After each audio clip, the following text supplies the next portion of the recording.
किसी भी लैंग्वेज को अगर हम साइंटिफिक तरीके से सीखते हैं, यानी कि साइंटिफिकली प्रूवन मेथड से, तो दो चीज़ें ऑटोमेटिकली इम्प्रूव हो जाती हैं।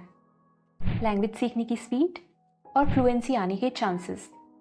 और इसीलिए मैं आज आपको इस वीडियो में बताने वाली हूँ कि इंग्लिश को साइंटिफिक वे में कैसे सीखा जा सकता है। तो इस वीडियो को एंड तक ज़रूर देखिएगा।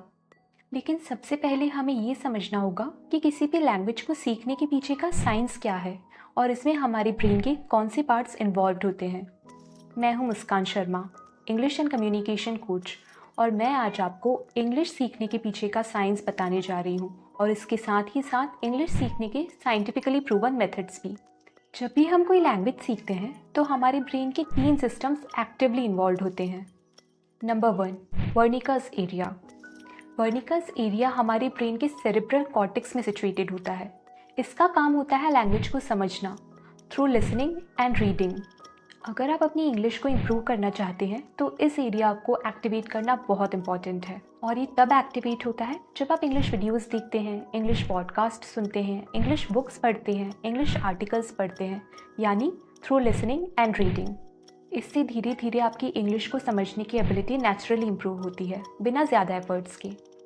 वर्निकस एरिया को इनपुट सिस्टम भी कहा जा सकता है, जो इंग्लिश को बाहर की सराउंडिंग्स से हमारे ब्रेन के अंदर लेकर जाता है through reading and listening.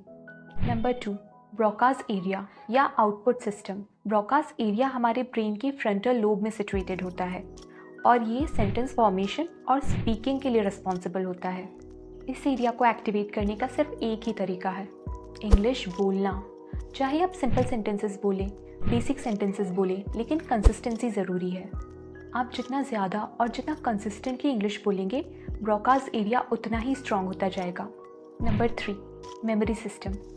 Language learning में मेमोरी का रोल बहुत इंपॉर्टेंट होता है। मेमोरी स्ट्रॉन्ग बनती है रेपिटेशन से, और लैंग्वेज लर्निंग में रेपिटेशन का मतलब रट्टा मारना नहीं, बल्कि लैंग्वेज को डेली यूज़ करने से होता है। जितना ज़्यादा आप इंग्लिश को यूज़ करेंगे, उतना ही आसान हो जाएगा इंग्लिश बोलना। ये हो गए आपके ब्रेन सिस्टम्स। ब्रेन सिस्टम्स को एक्टिवेट करने के बाद लैंग्वेज पैटर्न्स के थ्रू सीखी जाती है। लैंग्वेज का मतलब सिर्फ वर्ड्स नहीं होता, बल्कि सेंटेंस पैटर्न्स भी होता है। इसलिए जब भी आप इंग्लिश सुनते या पढ़ते हैं तो स्पीकर या राइटर के पैटर्न को ऑब्जर्व करिए और फिर उसी पैटर्न को खुद के सेंटेंसेस में यूज़ करिए। यही लैंग्वेज लर्निंग का नेचुरल तरीका है। ब्रेन सिस्टम्स और पैटर्न ऑब्जर्वेशन के बाद आता है न्यूरोप्लास्टिसिटी, जो सबसे ज़्यादा इम्पॉर्टेंट है। जब हम कोई नई लैंग्वेज यूज़ करना स्टार्ट करते हैं तो हमारे ब्रेन के न्यूरॉन्स नए न्यूरल पाथवेज बनाना स्टार्ट कर देते हैं। इसी को कहा जाता है न्यूरोप्लास्टिसिटी। इसी की वजह से लैंग्वेज धीरे धीरे ऑटोमेटिक होती जाती है, सोचना कम पड़ता है और फ्लुएंसी आ जाती है। जब नए न्यूरल पाथवेज स्ट्रॉन्ग हो जाते हैं तो वो लैंग्वेज आपकी पर्सनैलिटी का हिस्सा बन जाती है। अब मैं आपको बताने जा रही हूँ साइंटिफिक रीजंस कि लोग इंग्लिश क्यों नहीं सीख पाते हैं। नंबर 1, ग्रामर पे बहुत ज़्यादा फोकस करना और सेंटेंस स्ट्रक्चर्स या पैटर्न्स को इग्नोर करना। नंबर 2, सीधा इंग्लिश में बोलने की जगह हिंदी से इंग्लिश में ट्रांसलेट करना, जो कि ब्रेन के लिए एक बहुत ही कॉम्प्लेक्स प्रोसेस है। नंबर 3, फियर, गलती करने का डर, लोगों के जजमेंट का डर। Number 4, no usages, daily life में इंग्लिश यूज़ ही नहीं करना, जिसकी वजह से ब्रेन नए न्यूरल पाथवेज बना ही नहीं पाता। अब हम समझते हैं लैंग्वेज को सीखने के लिए scientifically proven methods. Number 1, comprehensive input. इसका मतलब होता है अपने करंट लेवल से बस एक स्टेप ऊपर का कंटेंट कंज्यूम करना। अगर आपको बेसिक इंग्लिश आती है तो स्लाइटली बेटर इंग्लिश का कंटेंट कंज्यूम करिए।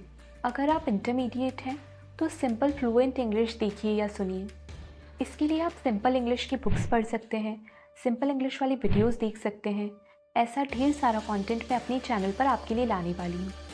इंग्लिश पढ़ने और सुनने से आपके ब्रेन के लिए इंग्लिश को अंडरस्टैंड करना आसान होता जाएगा।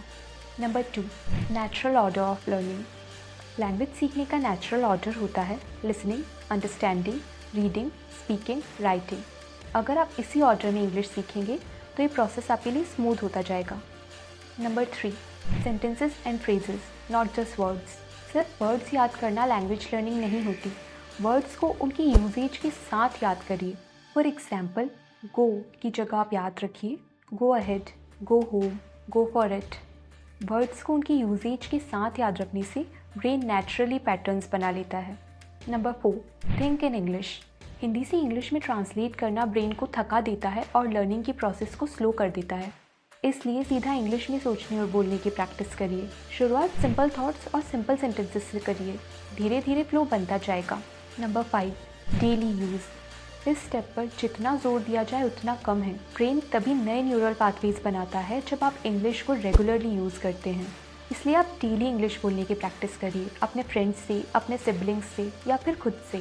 सिंपल इंग्लिश बोलिए लेकिन डेली बोलिए।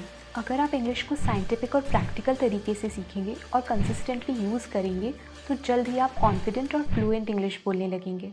अगर आप साइंटिफिक और फियर फ्री तरीके से इंग्लिश सीखना चाहते हैं तो अभी इस चैनल को सब्सक्राइब करिए और इस जर्नी में मेरे साथ चलिए।